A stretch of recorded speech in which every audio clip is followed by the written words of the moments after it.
Okay, one more quick video from 1000 Whiskey. There we are. This is the red and white LSA tri-gear prototype.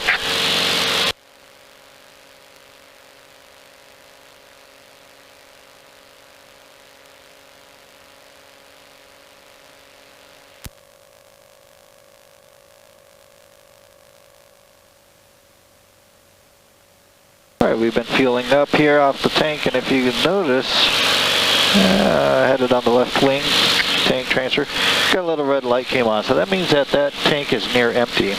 I can tell though it's not quite empty yet because the fuel pumps are right underneath my feet, and when they go dry, I will feel it go dry. In fact, I just hear it. Just started to feel it now, so now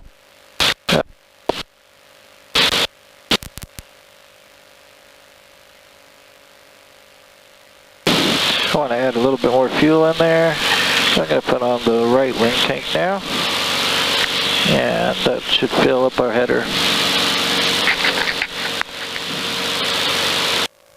Alright, I was going to give you a little bit more of a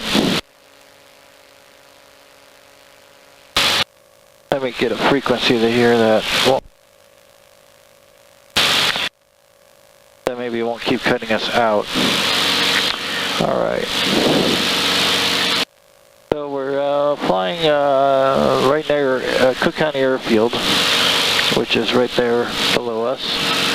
We've been kind of doing different patterns, going to different airports, just enjoying the day actually. We've been running at a single power setting for 2 hours now, and just monitoring everything, that everything is working properly. So let me give you a rundown, a little bit more on the interior on this. This airplane, we chose to put a bench seat in it. It's got a little bit of a hump there in the middle, but not much. But it's a bench style, not buckets like we have in the tail dragger prototype.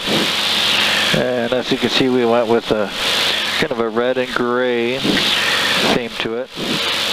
Have a couple safety catches there for pulling down the canopy that we installed, one on either side. It's just a good visual.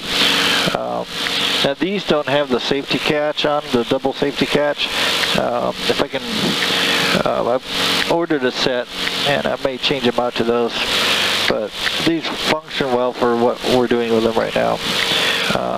But the canopy does have a safety lock right there in the back. So right now it's locked in place so that the back of the canopy cannot come up at all, and provides a good handle for pulling down tight and making sure everything is nice and snug. Now there's a large luggage area in the back, of course. You got a bunch of stuff in there, headset bags and all. Today we're staying kind of light. You see we got cup holders on either side. But of course, a little bit of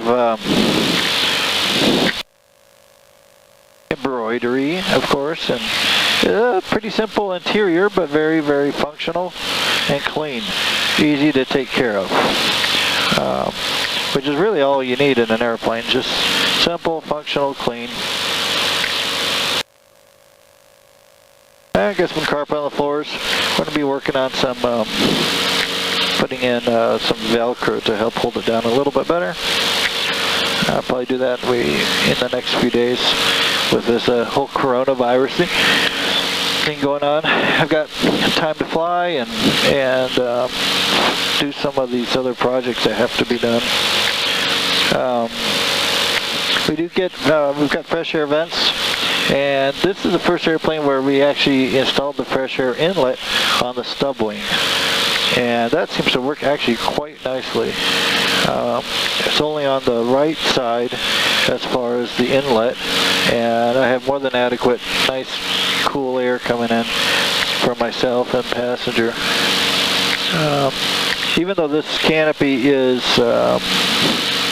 UV protected, it's got a coating on it to keep the glare, and it is tinted as well, but just a very smoke light tint. It doesn't get very hot in here. It's quite comfortable. Of course, we're not in the heat of summer yet. It's about 90 out, which is pretty warm, but it's not Georgia summer yet. We will be hitting that pretty soon here. So one of the things we did add to the other prototype was a sun shield to go right above our head, and those work really, really nicely. So we're going to be installing that soon.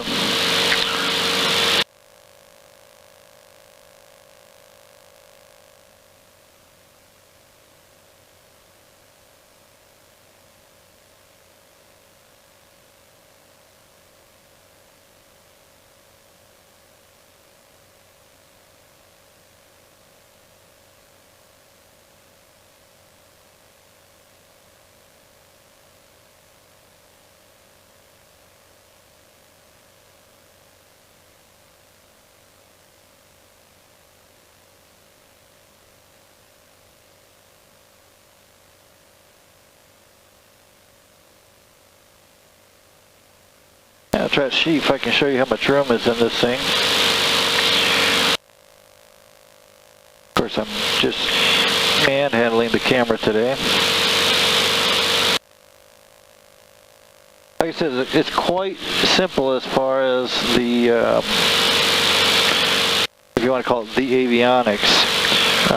Don't need a lot for just nice, smooth VFR flying.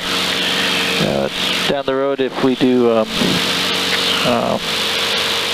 can do a lot more, we may go ahead and add the autopilot to it. That is something that we have considered. I do have autopilot in the tail dragger version, and that works exceptionally well. And it works right off of these EFIS systems. It gets a really good signal. You can put in your flight plan, and it'll follow it just nice and smooth. And the airplane flies really nice on autopilot. I really, really love it. So we're working off our test hours right now. Everything's gone fairly good as far as engine performance, aircraft performance. Takeoff distances are great. Landing distances are good. Had a little break-in on learning the figure out nose wheel gear issues. We were running too hard of a spring early on. We changed it out. Now it seems to function really, really well. It takes off much shorter than the tail dragger version because we can get a higher angle of attack on it.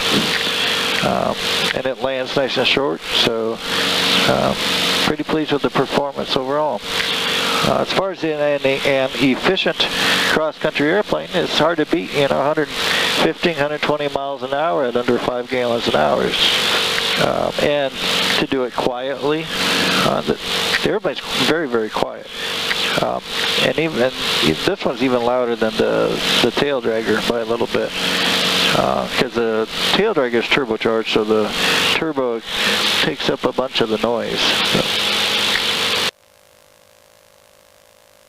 Alrighty, well, I'm going to do a little bit more flying and then head back and get me some lunch here pretty soon. See y'all in a bit.